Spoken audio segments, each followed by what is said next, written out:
Hello and welcome to this walkthrough for question 4. We're going to talk you through some extracts from an exam paper for question 4 and explore some of the answers that you could come up with.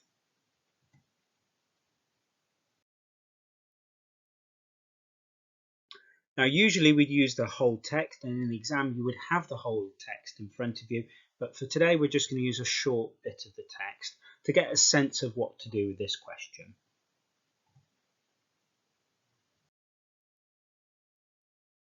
So the question is the same. There'll be slight variations, but this is the question that we're going to be looking at today. So for this question, you need to refer to the whole of source A together with the whole of source B. But for today, we're just going to look at a small bit. It says, compare how the writers convey their different perspectives and feelings about their children growing up. And in your answer, you could compare the different perspectives and feelings, compare the methods the writer used to convey their different perspectives and feelings, and you need to support your response with references to both texts. And as with other questions on the different exam papers, the bullet points are not there to be a guidance of what goes in each paragraph. The bullet points are there to show you the skills that you need to be showing in every paragraph.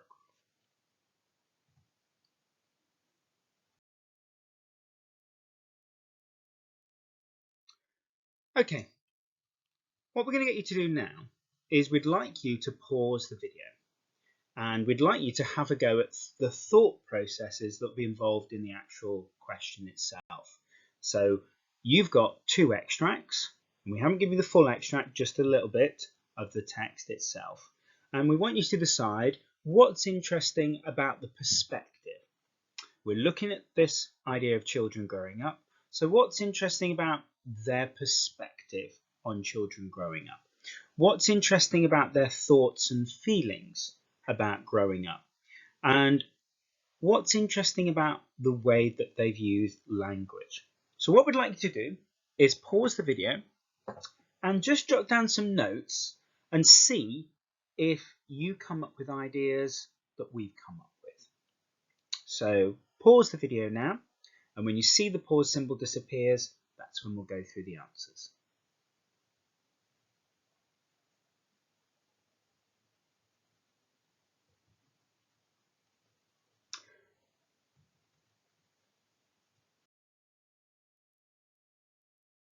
Okay, so we're going to have a look at this in stages. So the first thing we're going to do is going to look at the perspective.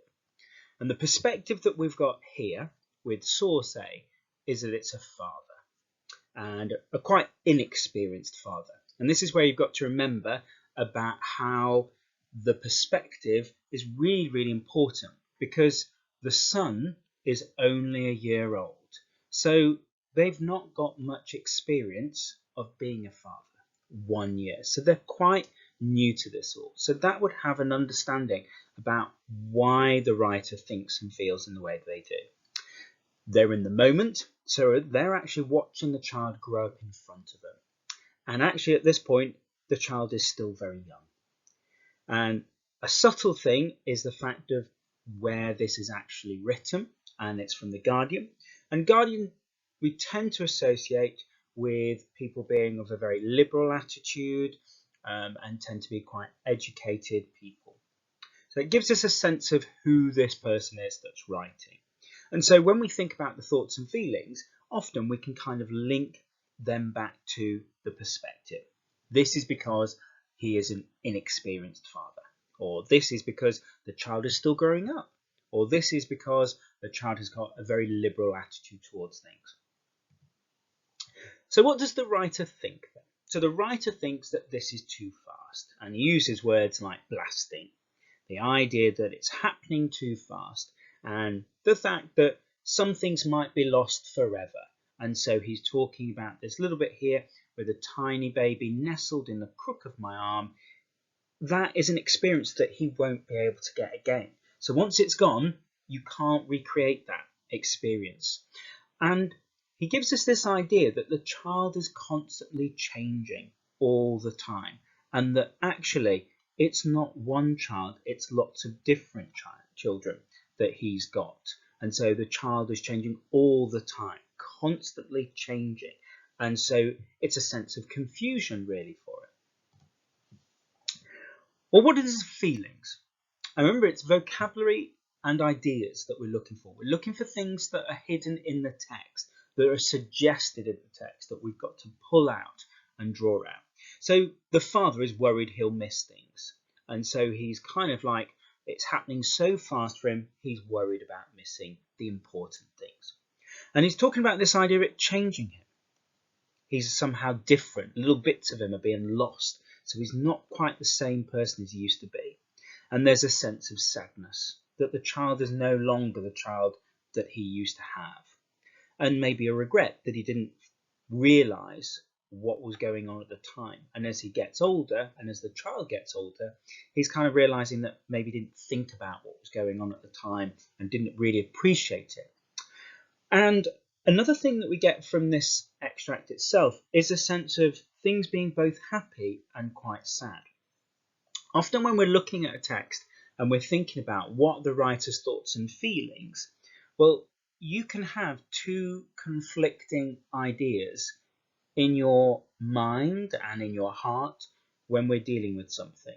So, for example, his son is growing up, which he's quite sad about, but also he can be quite happy because the son is developing and becoming more independent and a wiser person and experiencing things.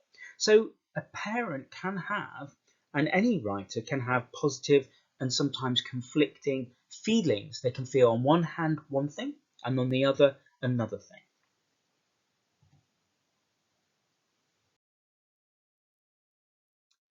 Let's have a look at the other extract. So the Victorian newspaper article from the 1800s. And remember, one of the things that these two texts will often be, well, one of them will be older than the other. And so that isn't really a very good kind of perspective point to draw upon. There's usually something a bit more relevant than the fact that this is a Victorian writer and so things were different in the Victorian times. When you're explaining things, you can link into how you know things are different in Victorian times, but that isn't the point. So we've got here a mother, and she's experienced. The child has grown up. The child is now an adult, and so he's no longer a little child. So there's a very different experience and a different perspective that we got here. She is looking back at the past. So she's thinking about the child when he was younger and thinking about what things used to be like.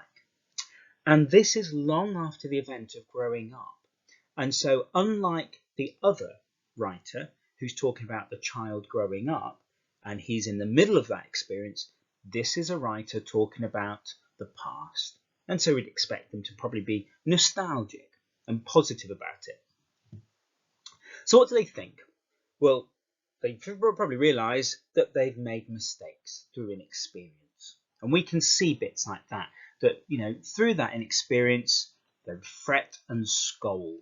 They would tell the child off, and they probably need a bit more patience. But that's what they got from experience. Over time, they realised that what they were worrying about wasn't something to worry about in the big picture of things. And she's worried that she'd missed the tiny little details. I'm talking about the little curls back from his forehead, the tiny little bit of details that she's missing. And she thinks that now she would have more understanding and be less nervous about her child, that she would understand and probably appreciate having the child more. And so really it's showing us that she kind of wants to have the experience again so she can value it more. So she's realizing that she didn't value it in the same way. But also, she's shown that she thinks her relationship has changed over time. So the son that she's got now is a very, very different boy to the one that she had as a young child. And so we can see that there's a difference, that children become something different over time. So what does she feel? Well, her feelings, again, there's a sense of regret. She regrets what was happening at the time. She misses the child that he once was. But also, the interesting thing here is that she is quite jealous of what other parents are experiencing now. And she says that. And she probably says it in quite a nice way, but actually that now is the time to really enjoy your children. And I think there's a sense of really being jealous about they've got that opportunity that she's lost, and the sense of sadness about it. And there's probably a sense of her that she feels that she'd probably be a better parent now than she was before, because she was probably inexperienced.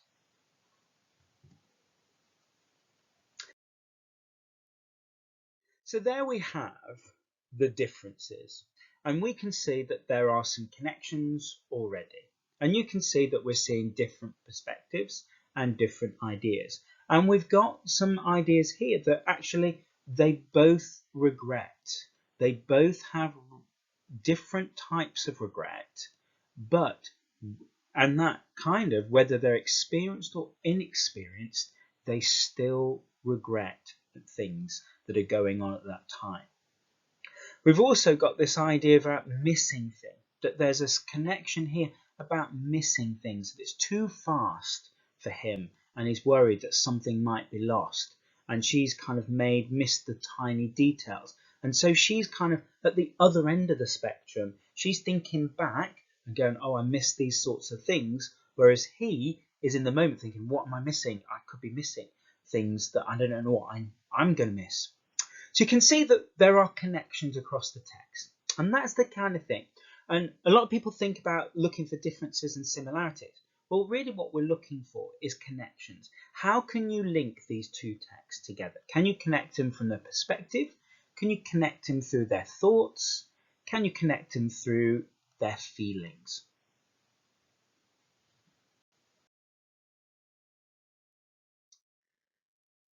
So when we start thinking about writing a response, and this is just a rough little plan, a guidance of what you can do. So you can see that we've got a rough plan here for a possible answer.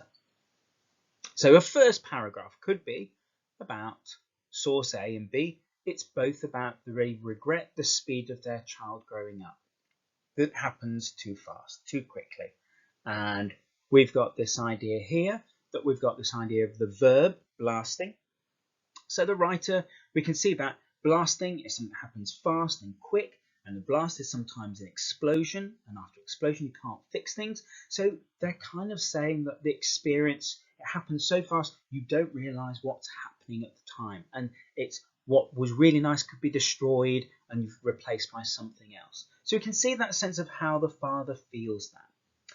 Then we've got the mother and how she describes this idea of the child being a little boy lost, and this idea of the child being a little boy, that sense of something perfect, innocent. And so that idea of kind of having little and lost, that idea of that alliteration of the sound, but also the idea of the lost and verb and the little adjective, give us that sense of something pure and perfect. And so she is thinking not about the speed of things, but about what's been lost. And so she feels that she misses that innocent child. Again, your writing would be about explaining these things in more detail and the linking between what the writer's written and the writer's ideas. What are they trying to say? The next point we can talk about. Both source A and B view parenting as fraught with mistakes and errors. And so we can see that both writers present it in a different way. So source A describes himself as tiny bits of him. So it's almost like the father feels that he's losing something. He's making mistakes. He's not quite a full person, and there are things going wrong about him. He's losing something from him. Whereas she keeps focusing on the positive things. She uses best. Okay, so uses that adjective best to describe how they were perfect. Again, we can see that running idea that the mother feels that it's so perfect, the experience that she had. And then the final point that we've got here is that both source A and B show parents have mixed feelings. This idea how source A, the baby amazed by the taste and texture of the solid food. So the father isn't just upset that the child is growing up, but at the same time he's enjoying those experiences. And we've got something, a child being amazed by something simple like food and the excitement the child has. The mother, in source B, she refers to him as being my big boy. That kind of sort of, she is sad, but also she realizes that she still likes her son at the moment. She's not kind of like, I wish he was smaller and younger and not the person he was. She likes both the old version and the current version. So we can see that both these writers have mixed feelings about it. So your task would be to develop and expand on those ideas, referring to the method.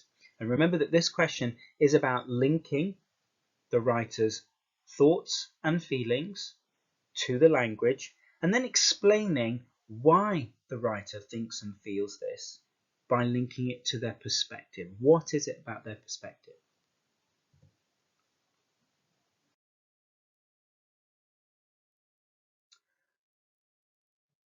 When you actually get to the extracts in the final exam and assessment, you'll have a longer text and a bigger text. But remember what we've done here, because you could, if you wanted to, pick out a small extract and zoom in on that in your analysis for question 4 and then make connections to other things there. Okay, so that's something that you can easily do when writing a response to this question.